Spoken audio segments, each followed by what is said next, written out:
When was the last time you were truly silent? Not sleeping, not distracted, but completely still, without music, without a screen, without conversation, without anything filling the space around you.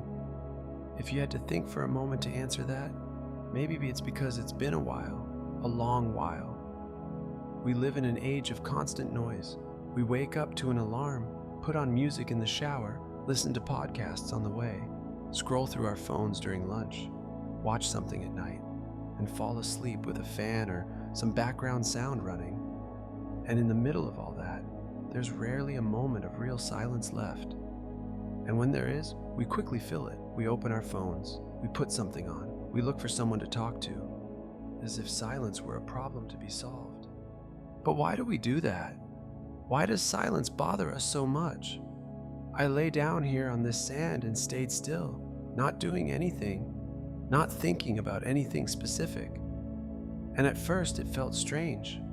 My mind wanted to go somewhere, wanted to solve something, wanted to plan, wanted to remember things that needed to be done, as if it didn't know what to do without stimulation, as if silence were a threat. And maybe that's exactly it. Silence is threatening because in silence we meet ourselves. And meeting yourself can be frightening when you're not quite sure who's there. Pascal, the same philosopher who spoke about the rarity of existing, said something I've never forgotten. He said that all of humanity's problems stem from man's inability to sit quietly in a room alone. Think about that. All problems, not some. All of them. The inability to simply be still with yourself. It sounds like an exaggeration, but the more I think about it, the more sense it makes. When we're in silence, the things we avoid thinking about appear. The fears we've pushed under the rug rise to the surface. The questions we don't want to answer get louder, and it's easier to put in headphones than to sit with all of that. We outsource our silence. We delegate to music the job of keeping us company. We ask podcasts to fill the space that should be our own. And we keep living like that, always with something playing in the background, as if silence were emptiness that couldn't be endured. But silence is not empty. Silence is full of things that were waiting to be heard. There's a huge difference between loneliness and silence. Loneliness is the absence of others. Silence is the presence of yourself. And that's exactly where many people get lost. Because being present with yourself requires a kind of courage nobody teaches you. It requires sitting with discomfort, with doubts, with the parts of yourself that aren't resolved yet. Neuroscientists have discovered something interesting about silence. When the brain has no external stimulation, it doesn't simply rest. It activates what they call the default mode network, a neural network that processes experiences, consolidates memories, and generates creative insights. It's in silence that the brain does its deepest work. It's in silence that great ideas emerge. It's in silence that you process what you've lived and begin to understand who you're becoming. Einstein walked in silence. Darwin had a path in his garden where he thought in silence every day. Beethoven composed while walking the streets of Vienna with no destination and in complete inner silence. Silence is not the absence of productivity. It's where the deepest productivity happens. The philosopher Simone Weil spoke of attention as the purest form of presence. And I believe silence is the place where that attention can finally exist. Without competition, without distraction, just you and what's inside. There is a Buddhist practice called Vipassana where people remain in complete silence for 10 days. No talking, no reading, no phone, no contact with the outside world. Only meditation and silence. Most people who go through it describe the first days as the hardest they've ever lived. The mind breaks down, thoughts multiply. The discomfort is intense. But after a few days, something shifts. The internal noise begins to quiet. And what's left, when everything settles, is a clarity that most people had never experienced before.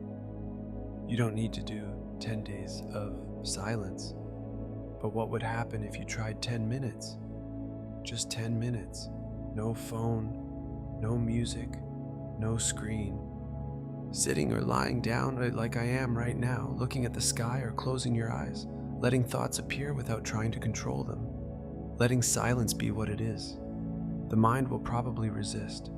It will want to solve things, plan things, remember things. That's normal. It's not failure. It's just the mind doing what it's always done. The point is to notice that without going along with it. Because silence is not about stopping thoughts. It's about creating a space where you can observe thoughts without being carried away by them. It's about becoming a little larger than the internal noise. Think about how many decisions you've made in a rush, without space to think clearly. How many times you acted on impulse because there wasn't enough silence to hear what you actually wanted. How many times you said yes when you wanted to say no, or stayed quiet when you needed to speak, simply because there was no internal space to process what you were feeling. Silence is not a luxury, it's a necessity. It's the space where you recover access to yourself. The writer Rainer Maria Rilke said we need to learn to love the questions themselves like locked rooms or books written in a foreign language. And maybe silence is exactly that, the place where we finally stop running from the questions and learn to sit with them. Not to solve them immediately, but to let them exist without destroying us. The sky is still there above me, the stars make no sound. The sand makes no sound. The ocean in the distance makes a soft sound, almost as if it were breathing. And I realized that the silence I was avoiding wasn't the silence out there. It was the silence in here, the space between one thought and the next, the place where I exist before any word. Maybe that's what silence holds. Not emptiness, not fear, but the quietest and most honest version of yourself. The one that was always there, waiting only for a moment of peace to appear. When you close your eyes to sleep tonight, before sleep comes, try not to put anything on. Stay with the silence for a few minutes. Let whatever needs to appear, appear. Let whatever needs to pass, pass. And just notice that you are there, still, whole, present. Sometimes the thing we most need to hear makes no sound at all. The waves always know where to take you. If this wave made sense to you, tell me in the comments what you felt. And if you want to navigate together, subscribe to the channel. Until the next wave.